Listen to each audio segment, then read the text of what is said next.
4 दशक का करियर, 80 से ज़्यादा फिल्में, हिंदी फिल्म इंडस्ट्री की एकमात्र एक्ट्रेस जिन्होंने बेस्ट एक्ट्रेस के 5 फिल्म फेयर अवार्ड अपने नाम किए, वो भी उम्र के उस पड़ाव पर जब उस दौर में एक्ट्रेस का करियर खत्म होने की कगार पर माना जाता था। तब भी वो हिंदी फिल्म इंडस्ट्री में अपना परचम लहरा रही थी।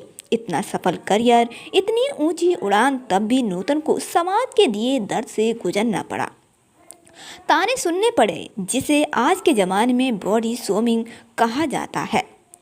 उन्हें भी इस तंज से दो चार होना पड़ा। कहते हैं कि लोग उनका मजाक उड़ाते हुए कहते थे कि अगर नूतन को चित्रित करना है तो एक लकीर खींच दो।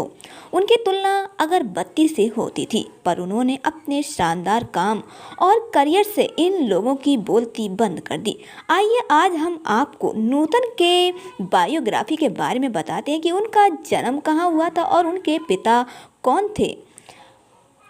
तो चलिए जानते हैं कि नूतन का जन्म एक मराठी परिवार में हुआ था। वह निर्देशक कबीर कुमार सेन समर्थ और उनकी एक्ट्रेस पत्नी शोभना समर्थ की 4 संतानों में सबसे बड़ी थी। उनकी छोटी बहन तनुजा काजोल की माँ भी एक्ट्रेस हैं। वह जब बच्ची थी पर उनके माता पिता अलग हो गए थे। जब उनके पिता के बिना रहने के बारे में पूछा गया तो उन्होंने कहा था कि मेरे माता पिता अलग हो गए हैं और मैं अपने पिता से बहुत ही कम मिलती थी। उनके मरने से कुछ महीने पहले जब वह बीमार थे, मैं उनके करीब थी। काश मैंने उनके साथ और समय बिताया होता। ये एक ऐसा पछतावा है और अपराध बोध है जिसे मैं कभी नहीं भूल सकती, ना केवल इसलिए कि मैं वह बेटी नहीं बन पाई जो मैं बनना चाहती थी, बल्कि इसलिए भी कि मैं अपने जीवन के और साल इतने गर्मजोशी से भरे, देखभाल करने वाले और प्रतिभाशाली व्यक्ति के साथ नहीं बिता पाने के कारण बहुत बड़ी शख्सियत महसूस कर रही थी।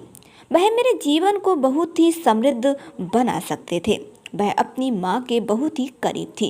उन्होंने कहा कि मुझे शोभना समर्थ की बेटी के रूप में पहचाने जाने पर गर्व नहीं था बल्कि खुशी थी।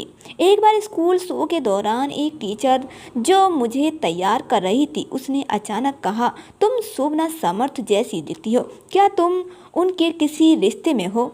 मैंने हकलाते हुए कहा, वाह वाह, वह मेरी माँ है।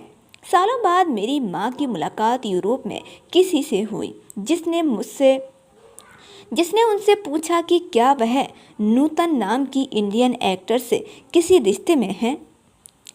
नूतन ने 14 साल की उम्र में फिल्म हमारी बेटी से अपने करियर की शुरुआत की थी और 17 साल की उम्र तक वह इंडस्ट्री में एक जाना माना नाम बन चुकी थी।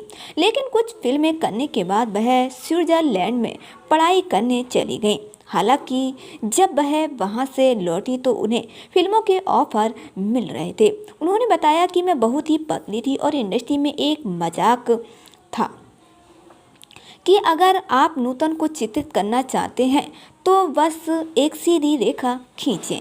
मेरी माँ को ये भी डर था कि शायद मुझे टीबी हो, इसीलिए 17 की उम्र में वह इस तथ्य के बावजूद कि मेरे पास बहुत सारी फिल्मों के ऑफर थे, मेरी माँ ने मुझसे स्विट्जरलैंड के एक स्कूल भेज दिया था।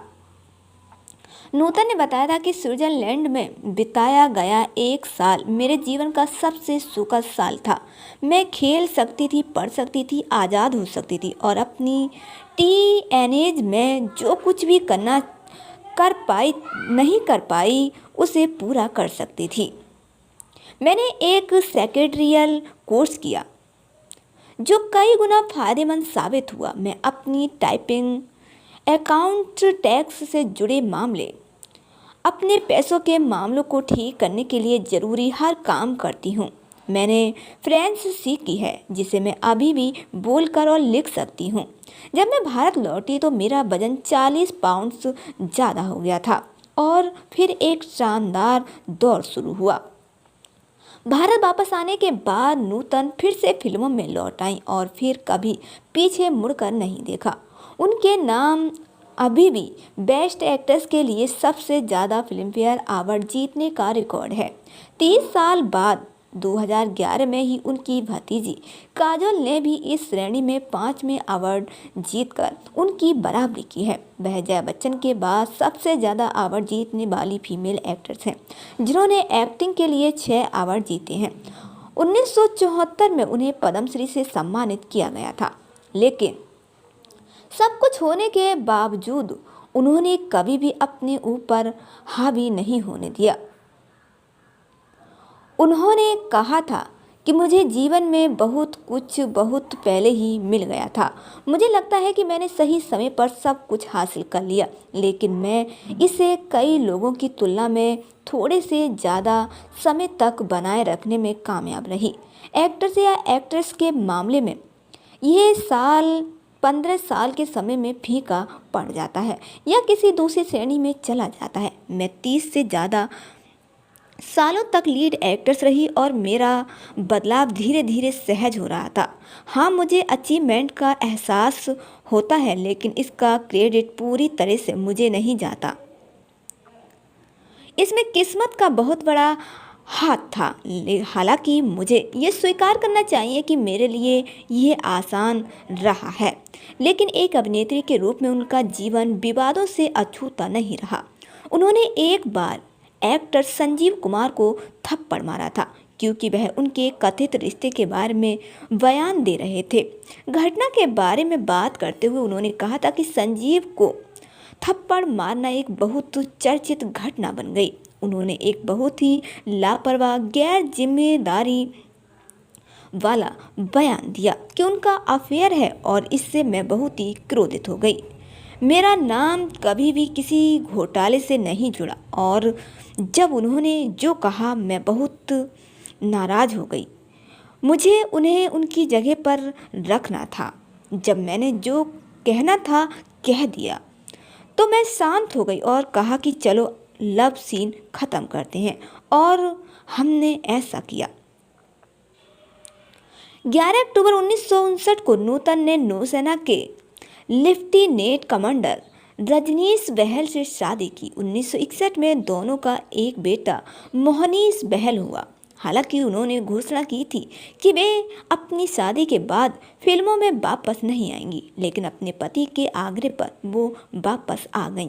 उन्होंने कहा था कि मैंने सोचा था कि सुजाता मेरी आखिरी फिल्म होगी क्योंकि मैं शादी करने जा रही थी और स्वाभाविक रूप से मुझे लगा कि घर और परिवार को प्राथमिकता दी जाएगी।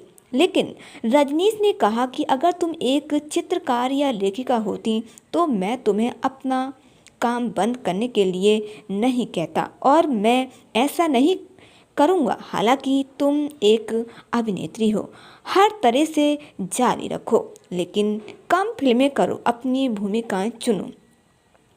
नौसेना अधिकारी की पत्नी होना एक अलग अनुभव था। मैं शायद ही कभी लोगों से मिलती जुलती थी या फिल्म पार्टियों में जाती थी। शादी से पहले हम सिर्फ काम और घर पर थे, लेकिन अब हमारे पास नौसेना का जहाज, पार्टियां और भी बहुत कुछ था। हमारा मिलना जुलना बढ़ गया। लगभग हर रात हम बाहर होते थे। 1991 में नूतन को ब्रेस्ट कैंसर हुआ। नूतन ने फिल्मों के लिए साइनिंग अमाउंट वापस कर दिया और गर्जना के मेकर से कहा कि वो जल्द ही उनके हिस्से के गाने पूरे कर दें। 21 फरवरी 1991 तक उनका कैंसर फेफड़ों तक फैल चुका था और 54 साल की उम्र में उन्होंने आखिरी सांस ली थी। तो दोस्तों, आपको नूतन की बायोग्राफी कैसी लगी हमें कमेंट करके ज़रूर बताइएगा।